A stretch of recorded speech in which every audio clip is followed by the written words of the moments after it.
taking over, that's a promise, not a threat. Uppercut season off top, you stop breathing. However, hopefully the next weekend fights, hopefully it should be a lot better on paper. First off, I think we'll start off with Matchroom. Matchroom, again, they have their little slate. But this time, right now, we have a featherweight title fight between Josh Warrington and IBF featherweight champion Kiko Martinez. It's still hard to say it, it's still hard to believe that Kiko Martinez in 2022 is a fucking world champion. Like, what is this? Like, it's still... I mean, if you seen Kid Galahad box, it ain't that hard to believe. Right, but if you remember Kiko Martinez back, 8 years ago, being champion shit like this and like that, and thinking when he was being fed to Frampton and them, yeah, and you're thinking like this nigga will never be champion again, and it's like all of a sudden like dude might actually be a top 3 featherweight now. It's like, it's some shit, what I'm saying? Like, I mean, dude has fought a whole bunch of who's in the featherweight division. I can respect him going for a rematch though, for a fight. Yeah, I mean, like, yeah, and of course Josh Warrington. Now, Josh Warrington, of course, we all know the story. Josh Warrington lost his undefeated record to a new star in the featherweight division, Mauricio Lara, who, like, it's funny too because I posted something on the Twitter. I retweeted about something where Navarrete said like the hardest person to punch him was Lara, and then Eddie put Warrington in the ring with Lara. Like, oh yeah, the spar. Yeah. Yeah, Navarrete said you hitting hard in sparring. I ain't trying to fight you for real. Yeah. Warrington had 2 fights with Lara. He didn't win either. He didn't win none of them. In the first one, he took a little damage. So it's pretty much now this is a vacant. Now it's not vacant time. Excuse me. Now he's getting a rematch with Kiko Martinez. Now, if you've seen the first fight was actually hard. It was competitive. Yeah. It was actually a pretty good fight. Yeah. It was a really good fight. Kiko really brought it to him the first time around, but it was a little different. Warrington was fresher. Kiko Martinez was in that point where he was starting to slide a little bit. Yeah. And it was a really good fight. I mean, it was close competitive where one judge actually gave it a draw. So yeah, because Warrington didn't hit his peak yet, and Martinez was already on the downslide of his. Right. And sometimes when you put those two together, you get a good ass fight. Right. And now we have this point. Now we have Warrington, whose punch resistance probably suffered a little bit from the Lara fight, and then you have Martinez, who again, has declined, but like I said, he has momentum now because he's a world champion. He's coming off a spectacular 1-punch knockout. So are we thinking that Lightning will strike twice, and then maybe he might get Warrington out of there with one shot? Nope. Nah. This is Warrington you're talking about. If you're gonna kick Warrington's ass, you just gotta go and kick his ass. I don't think you're gonna get him on one of those. He's just gonna keep making a mistake, and I'm gonna get him. I'm gonna just thug it out until then. Nah. Nah. At least Kiko Martinez is familiar with him, so yeah, exactly. You should know what to expect. But I see Warrington winning this one. Now, are we thinking the KO, or we think he's gonna win another decision over him? I think a decision. I don't know. Martinez been in shape. He's on point. Like momentum. Like I think we might get like a low key fight of the year out of these two. Yeah, like I mean, the first one was an underrated fight. Like this one was probably like action wise they'll be throwing hands in this one for sure. Yeah. If it's not low key, if it's not like maybe fight of the year is a bit much, but like I think like we'll get something as entertaining as Munguia Rosado. Yeah, like Warrington. Which ain't bad shit. Yeah, because at least Warrington. I mean, Kiko Martinez, has enough power to rock him, but and Warrington did rock Martinez in the first fight too. So it's like, I mean, like these two, this both on the decline. Shit. Yeah. Like Warrington he's one. I don't think Warrington's at his peak anymore. He's still in his prime, but I think he's declining. Like he's on the downside of his peak. And right. Martinez, I feel like even though he's past it, he's past it, but he has a resurgence. Right. Yeah, there's a little upswing, like the little. If it was like a line chart or line graph, like that little blip went up. Yeah. Yeah, that's Martinez right now. So Yeah, that's facts. So, AOP, what do you think about this rematch, bro? P. Oh, whatever. It's damn. Old nigga Kiko and just whatever. You know. Yeah, I mean, is there something else you want to talk about? Like, Nah, it's fine. I think Warrington beats him and convincingly, and then Kiko can ride off into the sunset because no boxing for old niggas. Yeah, I mean, well, I know Kiko's been talking about cashing out. I mean, I just wish it wasn't on a fucking Warrington fight. But what are you gonna do? I mean, what do you want him to cash out with?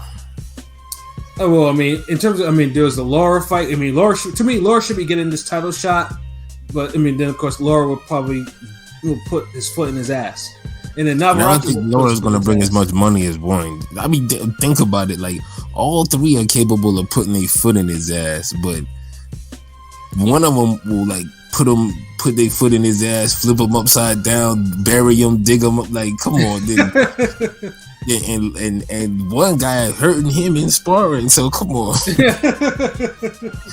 Like, really, I think Josh Warrington was like, if you had A, B, and C, like like Warrington was C. Like, that's still a hard fight, but at least you familiar with that hard fight, right?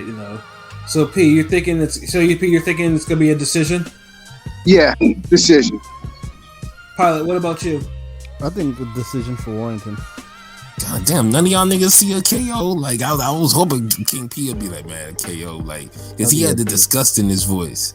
I think a decision for Warrington. Yeah. Honestly, if Warrington was still, as I said before, if Warrington was still at his peak, where I didn't think he took a lot of damage, it was pre-low, I'd be saying, because like I said, Warrington.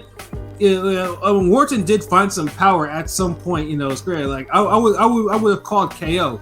He would stop Kiko, but this time I'm thinking it's gonna be a decision too. I'm thinking it's probably gonna be another majority decision for that matter. I think one judge is gonna really say it's gonna be super close. I don't think it'd be that damn close. I think it'll be a good. It's in maybe the UK, 116, right? 112. Oh yeah, of course. Yeah.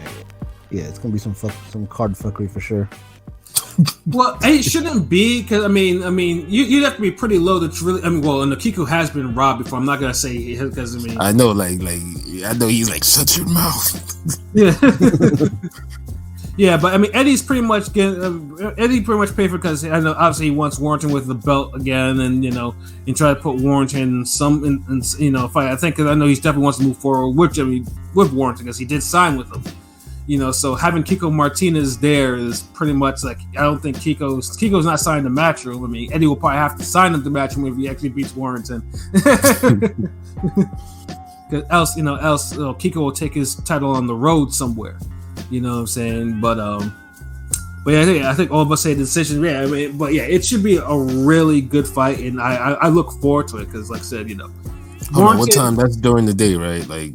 Yeah, it's UK, so it's definitely during the day, so that's gonna be it. So that's what's up, Okay, it'll get a little appetizer fight. And then also too, I mean, at least on the undercard, it has Ebony Bridges that's gonna be on there too, fighting. She's fighting for a world title, I think. Yeah, she's fighting for a world title. Is that the co-main, or are they trying her? It's not the co-main. I think it's like the fight before the co-main.